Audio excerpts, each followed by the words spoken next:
Hallo, hier ist Hard Reset und heute zeige ich, wie du Soundeffekt Samsung Galaxy S25 Edge anpassen.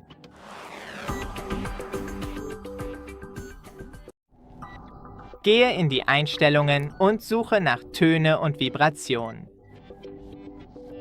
Scrolle nun nach unten zu Tonqualität und Effekte. Hier findest du alle Optionen für Soundeffekte und Klangqualität. Das war's schon. Vergiss nicht, ein Like dazulassen und bis zum nächsten Mal.